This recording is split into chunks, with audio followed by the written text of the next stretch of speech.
Today's lesson is the fear of death. The fear of death. Everybody has contemplated death before. Any thinking person has thought about death. Philippe Ariès, he's a French historian. In 1974, he published the study Western Attitudes Toward Death from the Middle Ages to the Present. Ariès dedicated the last decade of his life to understanding the evolving nature of our civilization's perspective of death over the centuries. And it led to a series of lectures at Johns Hopkins, which remain the most comprehensive study we've ever had in our country on that today. Ariès divided the perspectives into 4 different categories.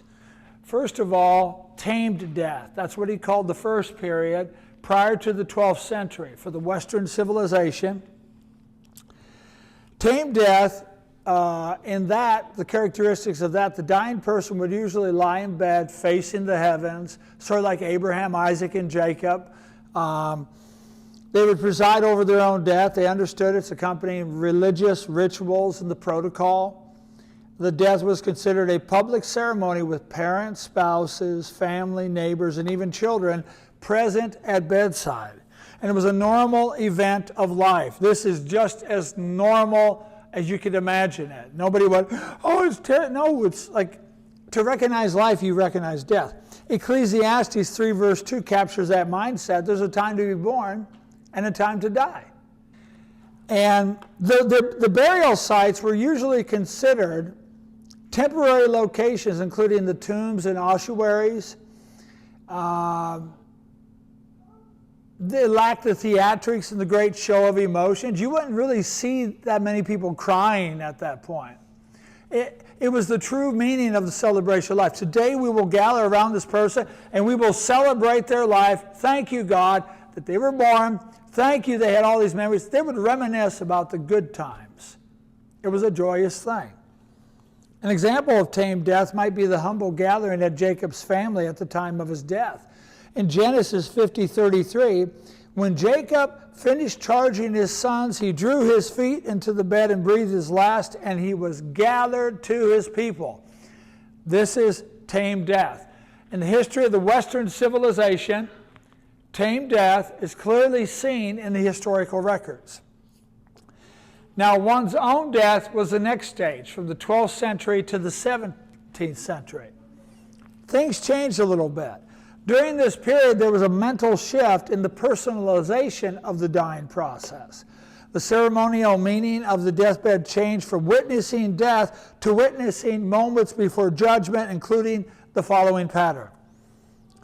They were thinking about separation of believers and non-believers after death, a focus on good and bad deeds of one's life, a personal reflection on one's personal attitude at the point of death.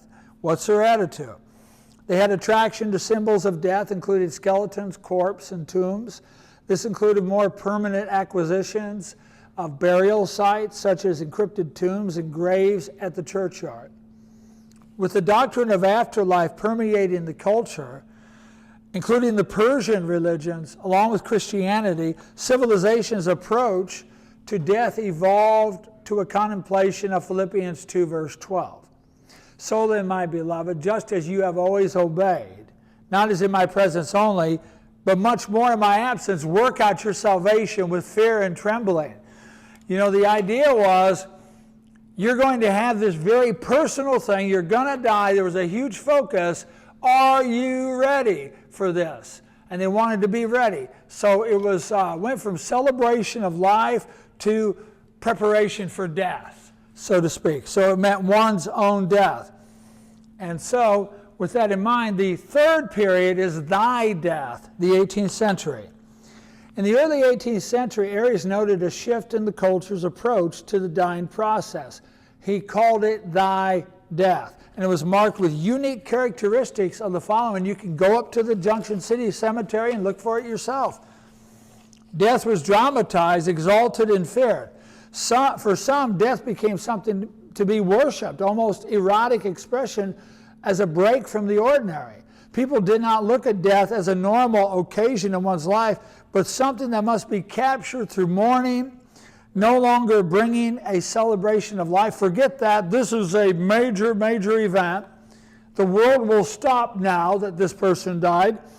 Concerning the disposition of the bodies, there was a huge shift. In the previous era, bodies were relinquished to the care of the church, but now the shift was to public burial grounds. They purchased larger plots, larger markers. Markers during this time, those are where the big ones come from, the little skyscrapers you see. They have burial vaults were introduced to guard the treasures they'd put in with the deceased. Elaborate public mourning was captured in David's dirge and the teaching of the Song of Judah, the sons of Judah, and the Song of the Bow. You remember when Saul and Jonathan and his family died, 2 Samuel 11:18. It was a big loss, and David wanted the nation to mourn and commemorate. But then there's the period that we're in now. Everybody here knows nothing more than what I'm about to cover here, because this is all we've had from the 19th century to the present right now. Forbidden death. It's the last stage of evolution Aries mentioned and is still strongly present today in our culture. It is appropriately named, for the topic of death became something shameful and forbidden to talk about openly.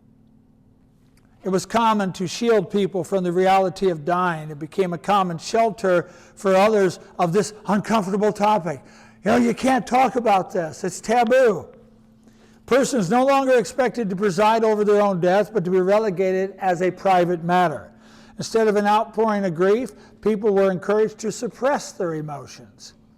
There was a shift to remove the dying from the comfort of their home and to place them in nursing homes and hospitals.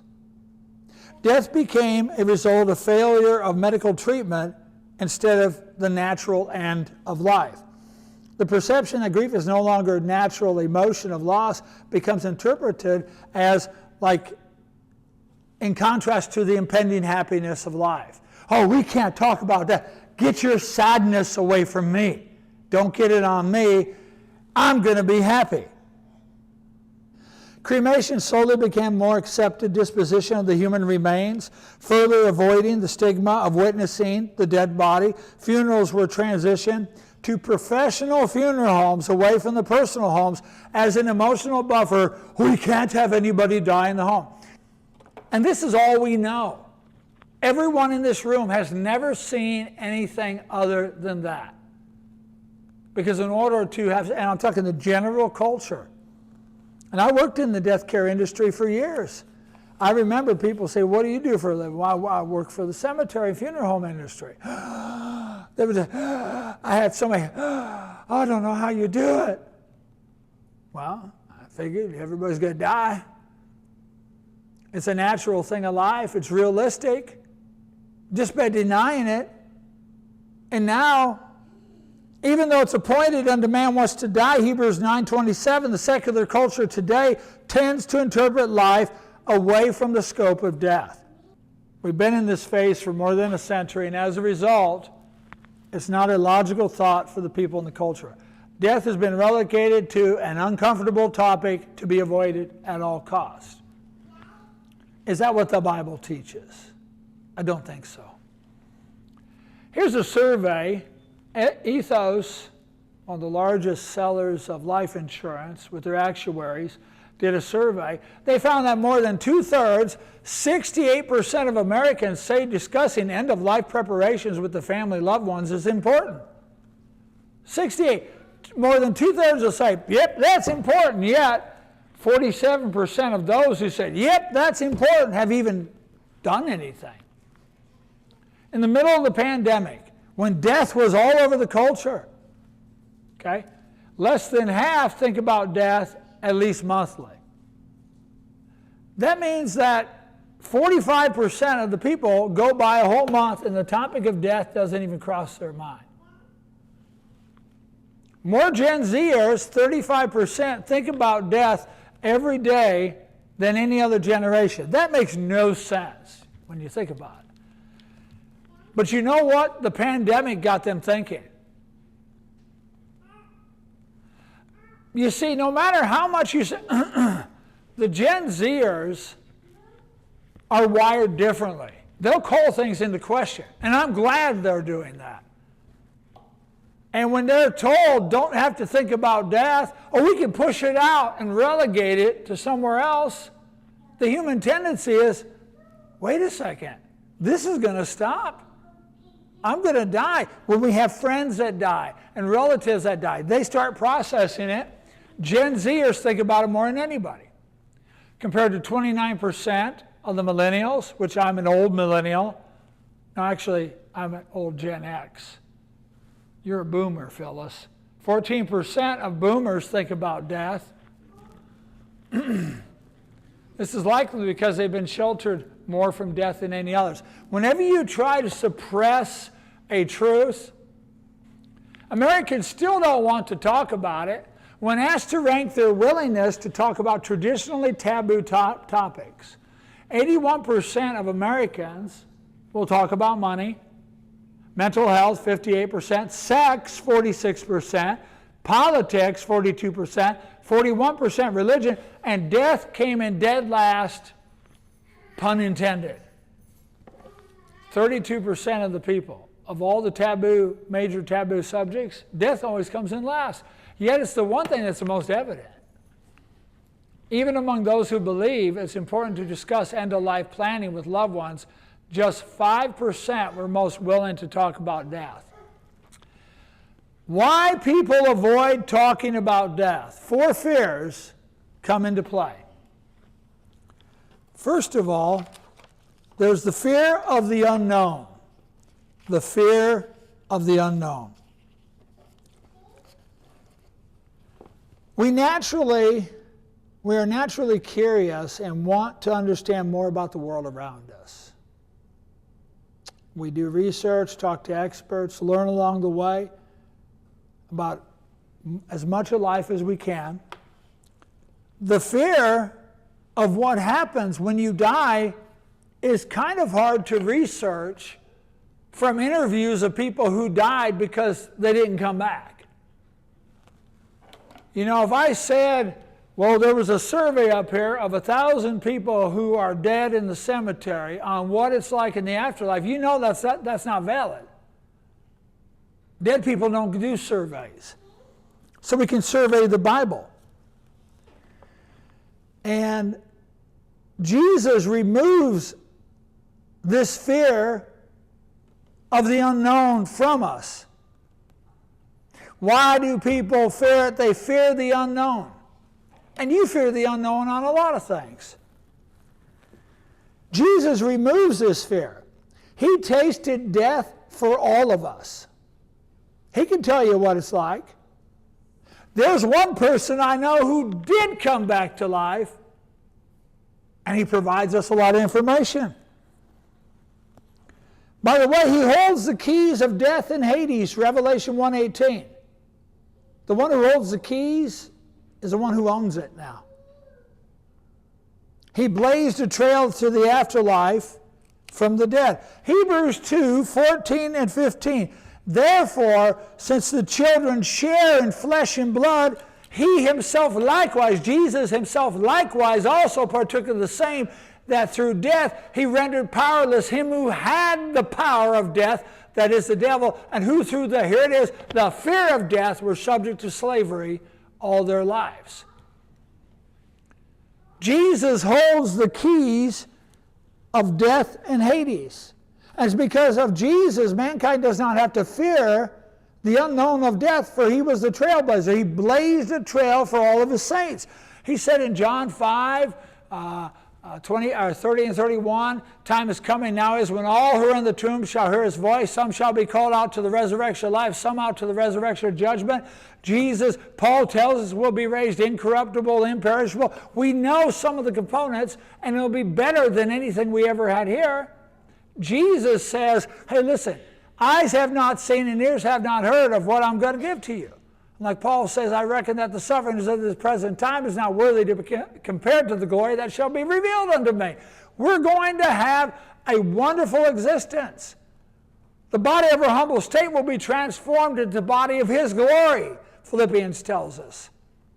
Will be raised imperishable, incorruptible. Revelation 21 verse 5, there'll be no tears, sadness, or pains. All things will be made new. Jesus, this was paid for by Him.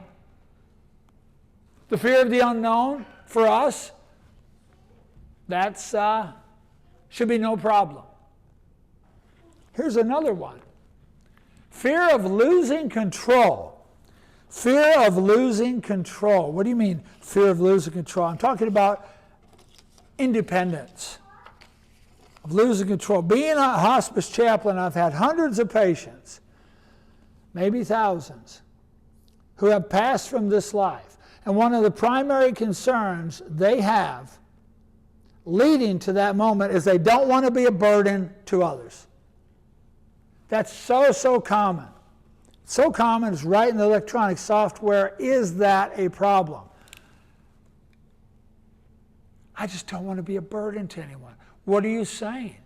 Well, because I'm used to taking care of myself, and now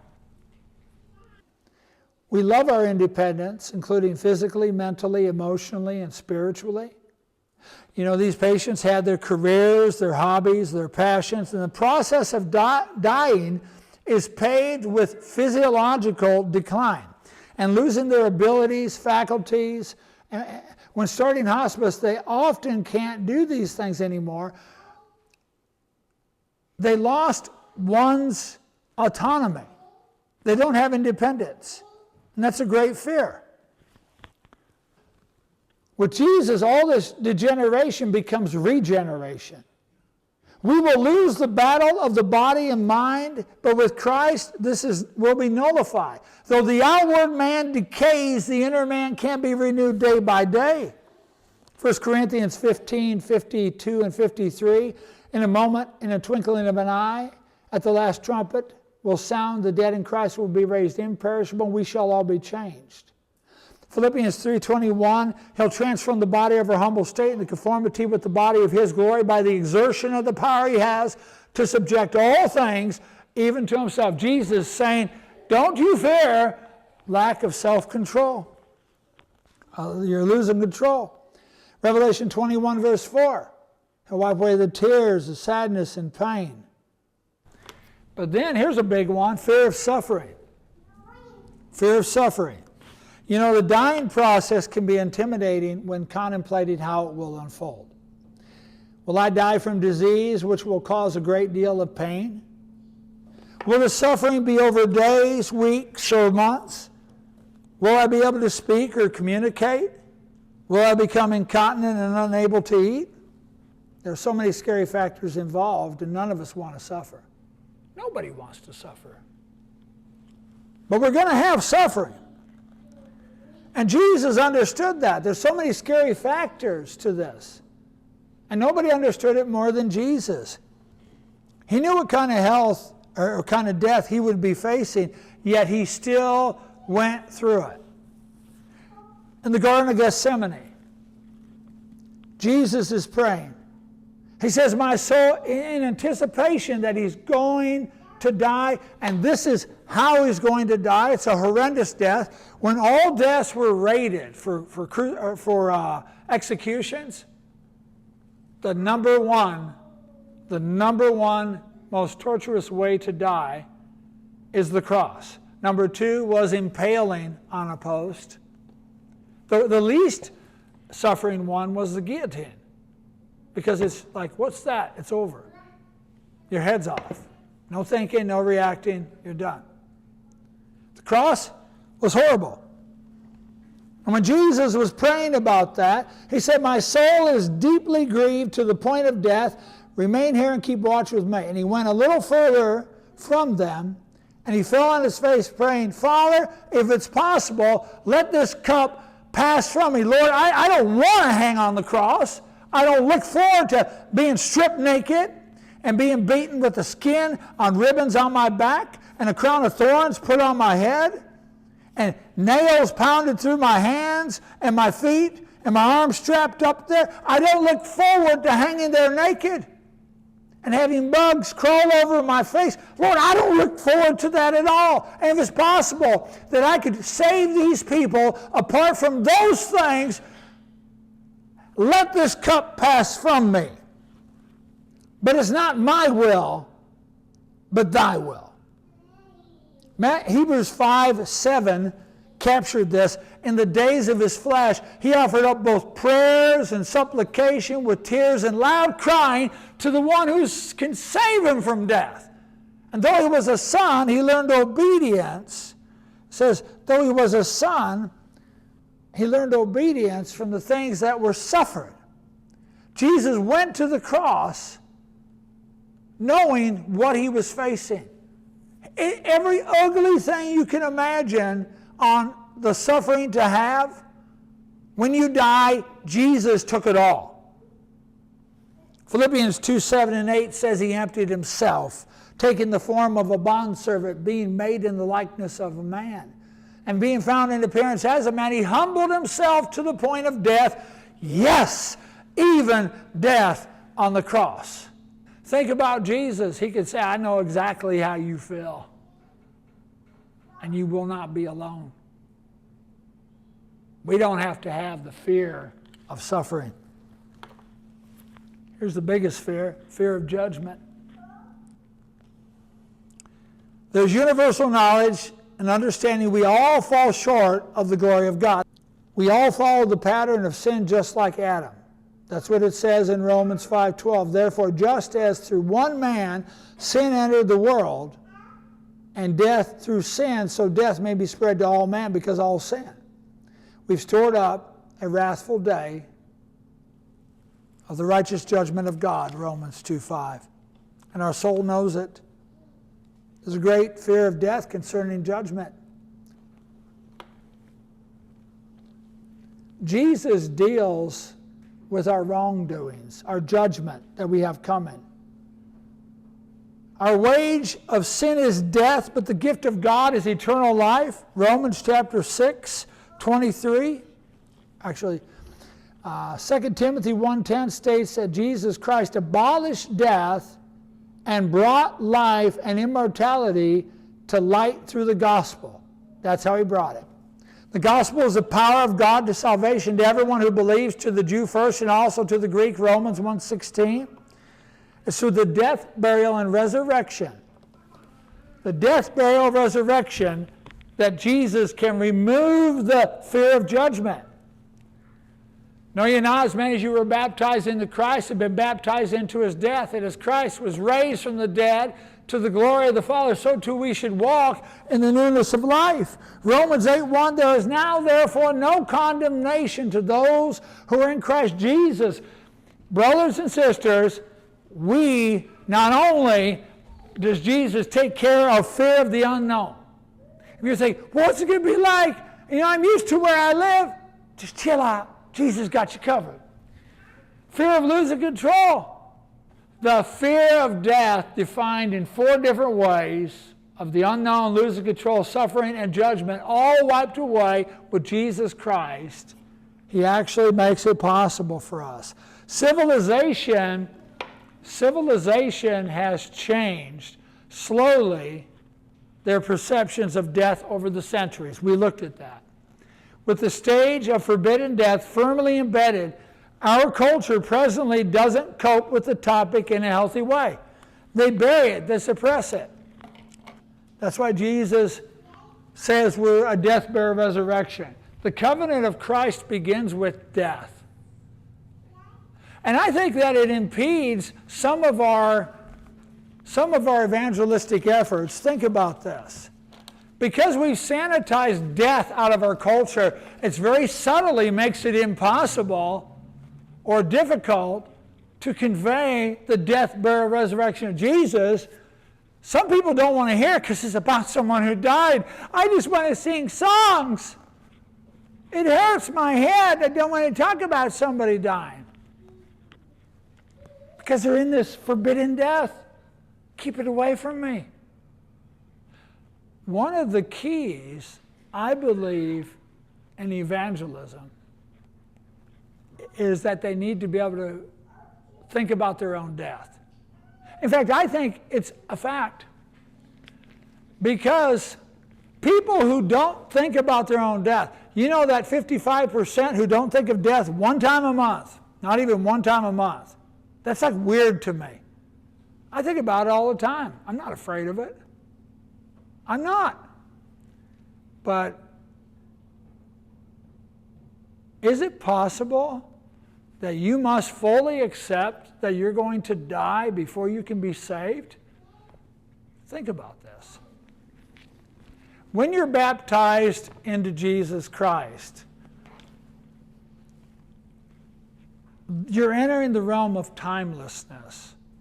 In Revelation 4, verses 1 and 2, the portal opens up. This is what it is right now. Everyone is bowing down to the King of Kings and the Lord of Lords. God is on the throne. Jesus Christ, the mediating Prince of Peace, the seven-horned, seven-eyed, all-powerful, all-seeing Lamb, is in control. There are three reasons, three reflections that we have when we're baptized. Number one, if somebody wants to be baptized, yes or no, do they have to believe that Jesus Christ was dead, buried, and resurrected as a fact of history? Yeah, absolutely. You have to believe that he died. Romans 1:4. He was confirmed the Son of God with power by the resurrection of the dead. I mean, that was the empirical miracle. So we have to believe that. Do we have to believe that we are facing a future death, burial, resurrection? Yes or no? Absolutely. Time is coming now is when all who are in the tomb shall hear his voice. I mean, Jesus says we're going to die. Do we have to believe that we're willing at the point of baptism to live a life of death, burial, and resurrection unto God because we're in covenant? Yes or no? Galatians 2:20, I am crucified with Christ, nevertheless I live. Yet not I, but Christ that lives in me. The life that I now live in the flesh, I live by faith in the Son of God who loved me and gave himself for me. Past, present, future. We have to remember the past fact that Jesus was dead, buried, resurrected. We have to believe the future impending death, burial, resurrection we will have. And we have to be willing to live a life of death, burial, resurrection. Now, think about this for a second. Is it possible that because we're in forbidden death, where we don't want to talk, keep your ugly death stuff away from me? Oh, just keep it away from me. The whole covenant is about death. Because you can't have the burial and resurrection without the death. Jesus said if a seed does not die and fall to the ground, it cannot bring forth life. He's talking about a resurrection. Be willing to have that discussion about death.